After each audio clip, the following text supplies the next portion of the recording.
Hola a todos, soy Alberto López, mi nick en internet es Klaal, soy el administrador de la página de Facebook con canal de YouTube Taller Skywalker y en esta ocasión voy a impartir una charla titulada Así se hizo el retorno del Jedi. Estamos aquí en casa de Iván, uno de los amigos que tengo en el País Vasco. Estamos aquí en Zalla con otro amigo que es Iker, alias Kerry Wars. Son dos de los mayores coleccionistas de Star Wars que hay en el País Vasco. Y bueno, pues hemos elegido esta temática porque vamos a celebrar el 40 aniversario de esta película, evidentemente. Y lo primero que quiero comentar es que va a tener formato de concurso. Os voy a hacer un total de 10 preguntas, como en otras ocasiones, de tipo test, con 4 opciones para escoger. Entonces, en primer lugar, tenéis que escribir en los folios que os he pasado las respuestas, y cuando os pregunte por segunda vez tenéis que levantar la mano para indicar qué respuesta habéis escogido. En caso de que acertéis, cogéis uno de estos contadores para ir viendo cómo van las puntuaciones, y el ganador se va a llevar como premio esta adaptación de El Retorno del Jedi. Por supuesto, si quedarais empate, tengo una pregunta adicional preparada para resolver ese empate con un formato distinto. Entonces vamos a empezar la charla, que va a tener esas cuatro partes, que son las 4 fases por las que pasan todas las películas: preproducción, producción, postproducción y estreno. Vamos a empezar con la preproducción, que es donde se hacen todos los preparativos de las películas. Aquí hay muchas fases, solo me voy a centrar en dos, que es la escritura del guión y la búsqueda de localizaciones exteriores. Porque claro, habría mucho que hablar, ¿no? De vestuario, de decorados y demás. Solo me voy a centrar en esas dos, que son las más llamativas en mi opinión. Y bueno, pues vamos a empezar primero con una pregunta, que es, primera pregunta, ¿cómo se titulaba originalmente la película? Porque también aquí yo creo que es bastante interesante, en este caso en concreto, el tema del título, ¿no? Primera pregunta: ¿El retorno del Jedi? B, la venganza del Jedi. C, la caída del Imperio. O D, el alzamiento de la Nueva República. Bueno, pues yo creo que ya lo habéis apuntado. Lo teníais... lo tenéis ya apuntado. Bueno, pues vamos a ver. A, el retorno del Jedi. Ninguna respuesta. B, la venganza del Jedi. Habéis respondido los dos. Y vamos a ver la solución, porque era el retorno del Jedi. Era una pregunta trampa. Era una pregunta trampa, y ahora voy a explicar por qué. Porque el título original de la película, ahora lo explico, es El Retorno del Jedi. Lo que pasa es que 2 días más tarde lo cambió por La Venganza del Jedi, porque el productor Howard Kazanjian le dijo a George Lucas: no me gusta El Retorno del Jedi, me parece un título muy flojo, porque, entre otras cosas, en los últimos años se está viendo mucho lo del retorno de, como por ejemplo El Retorno de la Pantera Rosa. Entonces lo cambió por La Venganza del Jedi. Toda la producción se tituló La Venganza del Jedi. Hicieron luego el truco ese de Blue Harvest para que les cobraran menos en los hoteles, hicieron las camisetas, toda la promoción, que ese es otro tema, para evitar un poco el mogollón de los fans y de la prensa. Y ya en postproducción, Lucasfilm lanzó una encuesta telefónica a más de 300 personas en Estados Unidos, porque Lucas no veía claro esto de La Venganza del Jedi. Ya se han lanzado incluso pósters, que ahora valen una millonada, porque llegaron a sacar productos como los pósters con este título. No lo veía claro lo de que un Jedi se vengue, lanzó esa encuesta y la gente pensó lo mismo. No nos convence esto de que un Jedi pueda vengarse. Y retrocedió al título original, que era El Retorno del Jedi, que es el primerísimo que él pensó. Esa es la historia verdadera del tema del título.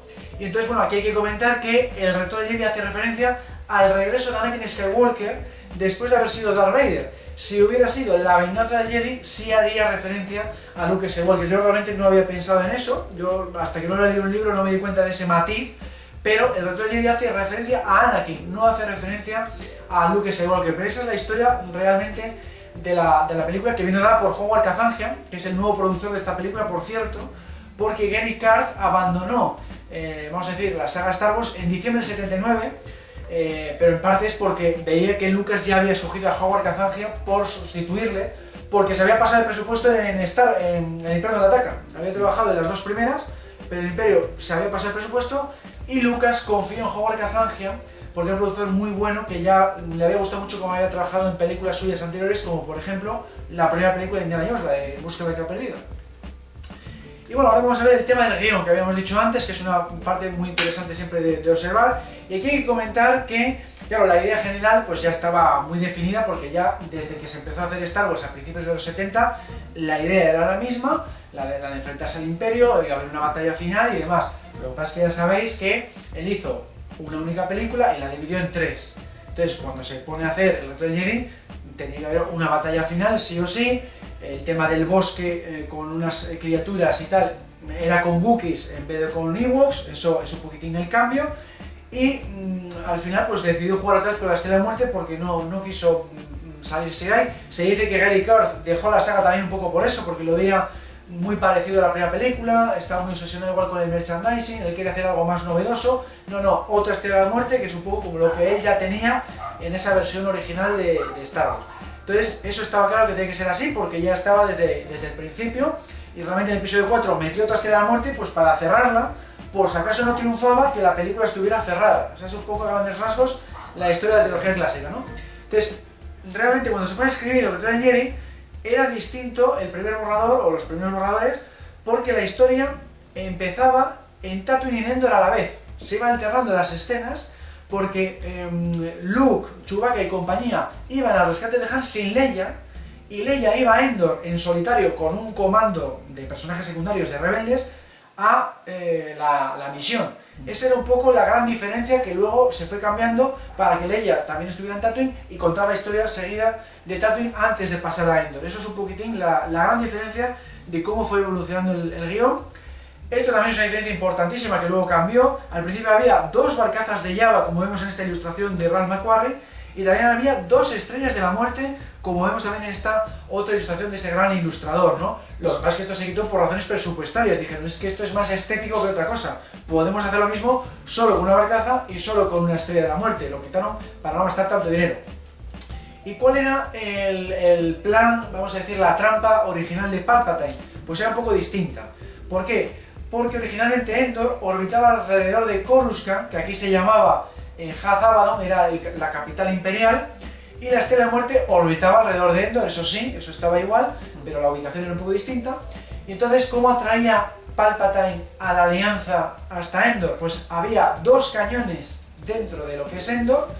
Con un cañón la Alianza podía atacar a Haz Abaddon para cortar todas las comunicaciones imperiales, y con otro cañón podía destruir la protección de esas Estrellas de la Muerte, que eran el típico escudo deflector, ¿no? Para que luego la flota rebelde pues pueda destruir los reactores, como siempre, con torpedos de protones. Ese era el plan original de Palpatine y un poco la trama en general, que luego fue cambiando, ¿no? Y también el combate final entre Darth Vader, Luke y Palpatine era distinto, porque Darth Vader llevaba a Luke al Palacio Imperial, y debajo de ese palacio había el Salón del Trono, estaba en el subsuelo, en una cueva, y justo estaba en el centro de un lago de lava. Y el primer combate que pensó Lucas era que Palpatine mataba a Darth Vader, justo antes de morir le pedía a Luke, por favor, mata a Palpatine, y Luke mataba a Palpatine. Ese era el primer final que pensó. Lo que está claro es que desde el principio Darth Vader se redimía. En la historia de la redención estaba desde el principio, eso estaba muy claro, no había así un final más extraño, más... No, la redención de Darth Vader estaba clara, de ahí viene, ya digo, el título de Retorno del Jedi. Y pensó varios finales más, y por ejemplo uno muy llamativo es que aparecían los espíritus de Obi-Wan y Yoda parando los rayos de Palpatine para que luego Darth Vader cogiera a Palpatine y le lanzara al lago de lava. Lo que pasa es que en este caso Darth Vader caía al lago de lava con él, morían los dos a la vez. Esa era un poco la diferencia.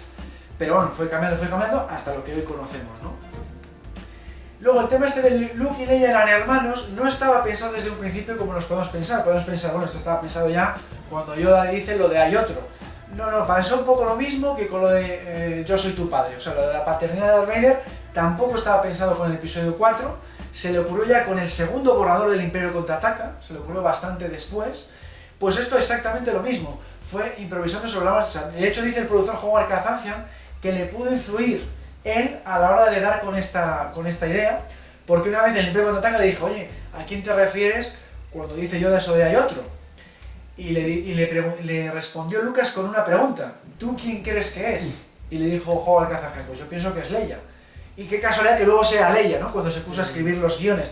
Dice Howard que muchas veces le ocurría esto, hablando con Lucas, él tenía mucho trato, se conocían desde la universidad porque eran compañeros de la universidad, y siempre que le preguntaba algo muchas veces le devolvía una pregunta, y la respuesta de Howard acababa en pantalla. O sea que muchas veces Lucas no lo tiene tan claro como nos podemos pensar, y se había influido por los demás. La paternidad de Vader también se dice que pudo haber influido otros amigos suyos de la universidad y demás.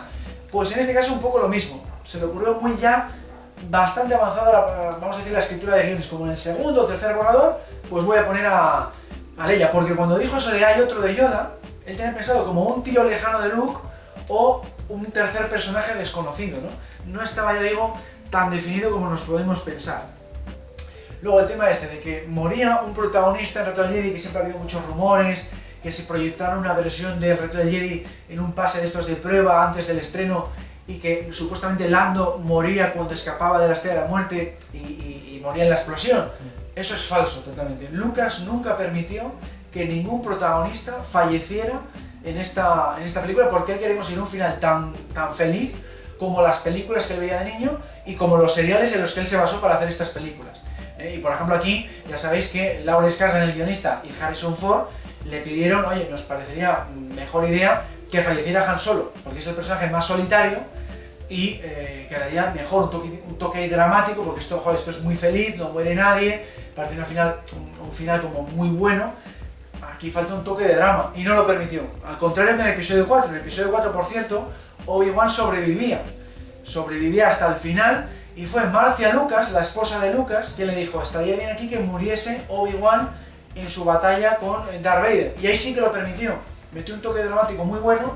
Ale Guinness, por cierto, no le hizo ninguna gracia, se enfadó con él porque perdía minutos en pantalla y la posibilidad de futuras secuelas, pero al final, después de ese cabreo inicial, le pareció buena idea, lo aceptó y bueno, pues luego hicieron todo ese tema de que se convirtiera en espíritu y demás. Pero originalmente Obi-Wan estaba en la sala de control de Yavin con Leia y con C-3PO en el guion original. Bueno, pues aquí no lo permitió. Y aquí dice Harrison Ford que se pudo ver influido por el tema del merchandising. Porque claro, si matas a Han Solo, pierdes también ventas de productos de Han Solo. Y esa es la idea un poco de Harrison Ford, de no permitir la muerte de este personaje. Vamos con la segunda pregunta del concurso. ¿Dónde se rodaron las escenas de la barcaza de Jabba el Hutt? A. En Túnez. B. En Estados Unidos. C. En Argelia. O D. En Egipto. Ahí tienes las opciones. Bueno, ¿lo tenéis? A. En Túnez. Ninguna. B. En Estados Unidos. Los dos. Bueno, pues habéis acertado los dos, podéis coger punto, ahora sí, punto para los dos, cogéis ahí uno de esos contadores.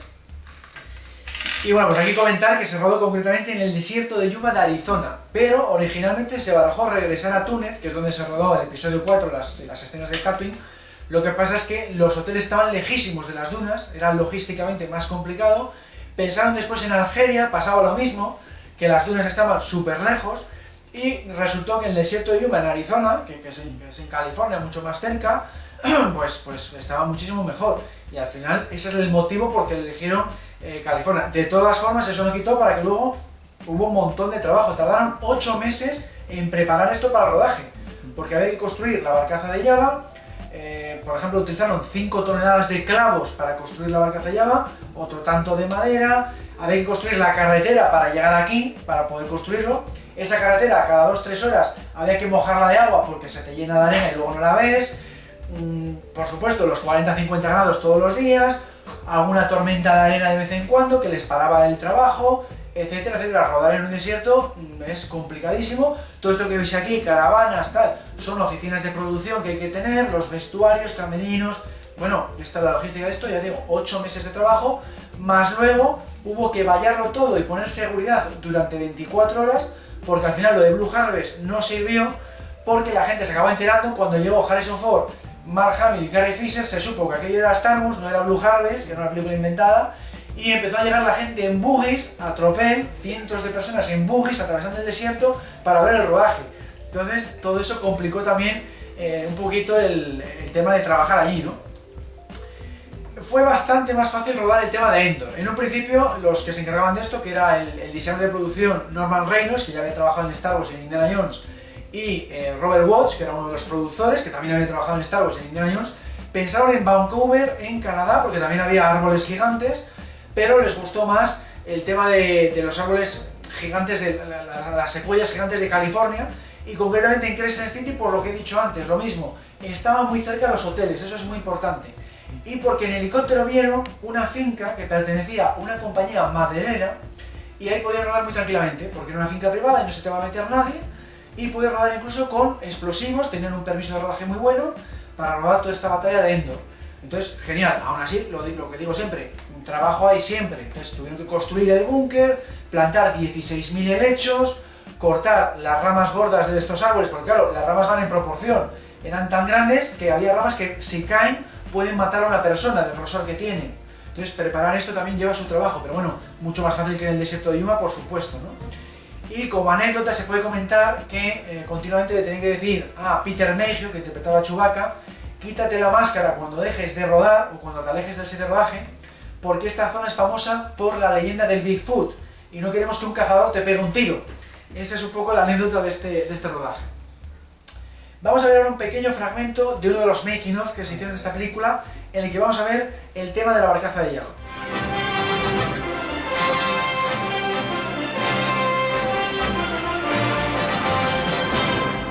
In Arizona, George Lucas a stately pleasure barge to Creed. It was probably the biggest set ever built for a movie location. It was to be the site of our final showdown with that vile gangster, Jabba the Hutt. The barge itself was 212 feet long and 80 feet high. Close to 100 workmen labored 4 months to build the barge. Bueno, pues simplemente quiero poner ese trocín para que veamos un poco la ubicación y añadir que fue, según dice, el set exterior más grande de la historia del cine hasta aquel momento. O sea, es una cosa descomunal del tamaño que tiene. Y yo creo que igual tanto como eso no, yo lo que más he leído, el más grande construido en California. Tanto como de la historia del cine, ha habido otros igual mucho más grandes, pero por lo menos de los construidos en California sí que era el más grande. De 4 meses de creación. Y yo había leído por otras fuentes como 8 meses de construcción en total. Habían dicho 4. Y aquí han dicho 4. Es que a veces depende de la fuente que consultes. Tercera pregunta del concurso. ¿Quién estuvo al frente del taller de criaturas de Inglaterra? A. Phil Tippett. B. Ken Ralston. C. Dennis Muren. O D. Stuart Freeborn. Bueno, pues ahí tenéis las opciones. Bueno, pues vamos a votar. A. Phil Tippett. Ningún voto. B. Ken Ralston. Ningún voto. C. Dennis Muren. Un voto. Y D. Stuart Freeborn. Un voto. Bueno, pues la respuesta correcta era Stuart Freeborn, punto para Iker. Se lleva contador. Y bueno, pues aquí explico que es que Stuart Freeborn ha trabajado en toda la trilogía clásica, era un especialista en esos temas de disfraces, de maquillaje y demás, y ya le había fichado Lucas en el episodio 4 para el tema de Chewbacca porque le había gustado mucho cómo había hecho Los Simios de 2001, una odisea en el espacio. Hizo un Chewbacca sensacional. En el episodio 5, sobre todo, gustó mucho cómo hizo Yoda. En el episodio 6 hizo otro Yoda distinto. Claro, hay que construirlo otra vez, es un títere animatrónico. No le quedó igual de bien porque dicen que los ojos están un pelín virojos, no le quedó del todo perfecto. El tono de verde no era igual, pero bueno, también hizo una buena labor. Y sobre todo, vamos a decir, la criatura animatrónica más complicada, que lo vamos a ver después, es Jabba the Hutt. Es la más complicada de esta película. Pero, ¿por qué digo el taller de criaturas de Inglaterra? Porque hubo tantas que hacer en esta película que tuvieron que montar otro taller en Estados Unidos por parte de ILM, porque cada uno de estos talleres hizo 56 criaturas, entre ellas estaban los Ewoks, que eran también muchísimos, ¿no? Entonces hubo que poner al frente de ese taller de Estados Unidos a otra persona, que fue Phil Tippett. Phil Tippett sobre todo se ha encargado de hacer stop motion, por ejemplo la escena del Tam Town, la escena de la Tat en Imperio Tataka, y aquí le encargaron también construir criaturas porque era un trabajo enorme y había que hacerlo además en 6 meses. Dice que fue agotador, metiendo las extras y demás, porque no daban abasto entre los dos talleres, ¿no? Lo que decía, la criatura más complicada, la de Jabba the Hutt, sin lugar a dudas. Fue una cosa descomunal.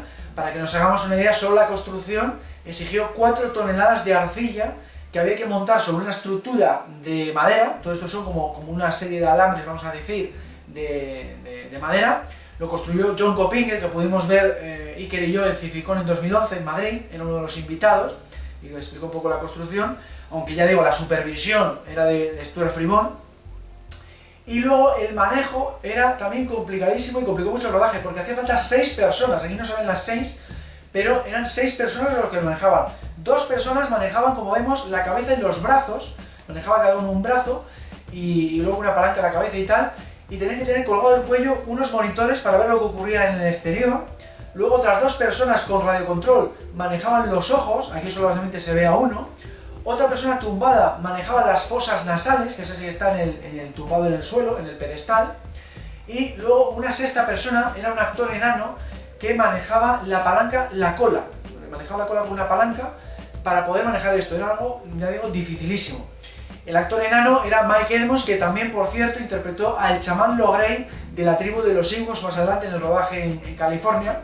Y tiene la anécdota de que Carrie Fisher, interpretando a Leia, le pisó a la cabeza en la escena de que pasa por encima del personaje para ahogarle con la cadena. Bueno, pues esa es un poco la anécdota que tiene este actor. Por cierto, hablando de los Ewoks, hay que comentar la anécdota de que no les gustó ni a los diseñadores conceptuales de ILM cuando les vieron y supieron el guión de que iban a participar en la batalla, se llevaron las manos a la cabeza. Dijeron, esto es horroroso, esto va a ser la mayor pega de la película, y acertaron de lleno. Pero Lucas pues siguió en sus 13, siguió con ello y le llegó a sugerir Nilo Rodis Yamero, que era uno de los diseñadores que en la película anterior había hecho, por ejemplo, vehículos y naves más que personajes. Aquí hizo más personajes y vestuario. Le llegó a proponer, ¿qué te parece, Lucas, que los Ewoks no participen en la batalla, que la vean desde las ramas de los árboles? Y Lucas le dijo que no, que tiene que participar, y así fue la cosa. Fijaos qué mal lo veía la gente de ILM. Vamos a ver ahora un fragmento de ese making of que hemos visto antes, la parte en la que hablan de Jabba the Hutt. His head and neck had to accommodate 2 main operators. They would be joined, for most shots, by other puppeteers located elsewhere in Jabba's body.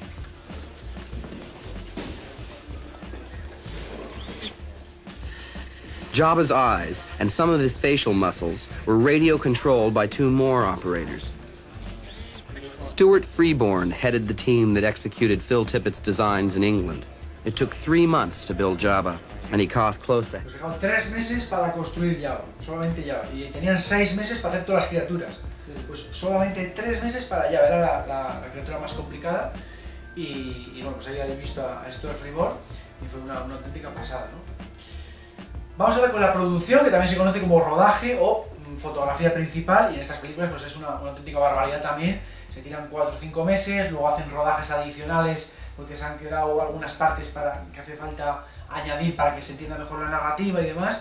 Y bueno, pues aquí os voy a hacer una pregunta antes de empezar, que es la cuarta pregunta del concurso. ¿Quién dirigió la película? A. Steven Spielberg. B. Martin Scorsese. C. Richard Marquand. O D. Francis Ford Coppola. Bueno, pues vamos a ver las opciones. A. Steven Spielberg, ningún voto. B. Martin Scorsese, ningún voto. C. Richard Marquand. Los dos. Bueno, pues habéis acertado los dos. Era Richard Marquand, os lleváis punto. Y aquí vemos una foto graciosa de George Lucas con Richard Marquand haciendo el tarín. Y bueno, pues es que aquí podéis ver que Richard Marquand hizo un cameo como piloto de AT-ST. Y en esta misma escena hacía también cameo con Robert Watts, es verdad, aquí lo tenemos. Hicieron incluso figura, hicieron figura de Richard Marquand, hicieron figura también de Robert Watts. Esta es figura de Iker, precisamente. Aquí le tenemos como piloto de AT-ST. Luego más adelante le pusieron incluso nombre al personaje en las enciclopedias y demás. En este momento no lo tenía. Y también dobló al personaje, no sé si lo sabéis, de EV-9D9, al droide de la sala de tortura. En voz original es Richard Marquand el que le pone voz a ese droide. O sea que hizo 2 cameos en la misma película. Y bueno, ¿por qué escogió George Lucas a este director galés más desconocido? Por un lado, porque le gustó el cine del espionaje, El ojo de la aguja, eso vale, eso está claro. Pero sobre todo es porque Lucas le había echado una multa de $250.000 en el Imperio Contraataca por no poner los créditos al principio de la película. Pero claro, es que él quería poner los rótulos amarillos igual que la película anterior. Claro, se pegó tan cabreo por eso que se salió de la Academia de Hollywood, se salió del Sindicato de Directores y se salió del Sindicato de Guionistas de América, de las 3 principales organizaciones de sindicatos o organismos de Estados Unidos. Entonces, al salirse de ahí, no podía coger directores que pertenecieran a ellos, como por ejemplo Steven Spielberg, que era igual su principal elección para el Retorno del Jedi. Entonces tenía que coger gente de fuera de ahí, sobre todo directores europeos. Pensó por ejemplo en John Glenn, de las películas de James Bond, que hizo 5 películas de James Bond en los 80, no, al final nada. Y el que más estuvo cerca de dirigir el Retorno del Jedi fue David Lynch. Tuvo bastantes negociaciones con él, pero David Lynch al final rechazó la oferta porque veía que Lucas le iba a dominar mucho, vamos a decir, no le iba a dejar libertad de acción. Fueron por la segunda opción, que fue Richard Marquand, por eso, porque le había gustado El ojo de la aguja. Pero al final Richard Marquand pues tuvo la pega de que le pidió a Lucas, por favor, acompáñame todos los días en el rodaje porque esto es una superproducción que no puedo con ella. Y bueno, al final Lucas le vino bien porque claro, estuvo en el presente en el set todos los días, todo el mundo le preguntaba a él, quedó la película más a su gusto, pudo rodar mucho de segunda unidad para agilizar, no se pasaron de presupuesto porque lo tenía mucho bajo control, encima metió a un segundo asistente de director para agilizar también más, que era Roger Christian. Lo que pasa es que esta persona, claro, no la podía poner en los créditos porque acreditado ya estaba el primer asistente de director, que era David Toblin, que además se lo tenía prometido porque había hecho un muy buen labor, había hecho una labor excelente en el Imperio Contraataca en este mismo puesto, y además había hecho un cortometraje que era como de 20 minutos, que se echaba en los cines solamente en Europa y en el Reino Unido antes del Imperio Contraataca. Entonces esta persona aparece en los créditos, pero Roger Christian no. Entonces por eso a Roger Christian, digamos, como en compensación, le contrató como director de segunda unidad en La Amenaza Fantasma, que es esta imagen que veis aquí. Eso es un poco la historia. Entonces, gracias a estas medidas, de que Lucas estaba presente en el set, dirigió segunda unidad en buena parte y metió a esta persona adicional, el Retorno del Jedi no se pasó de presupuesto ni de tiempo como le pasó al Imperio Contraataca, o sea que al final le vino bastante bien. Lo que pasa es que Lucas, en realidad, ¿qué es lo que quería? Que se encargara Richard Marquand y él supervisar la construcción del rancho Skywalker que se estaba haciendo por aquel entonces.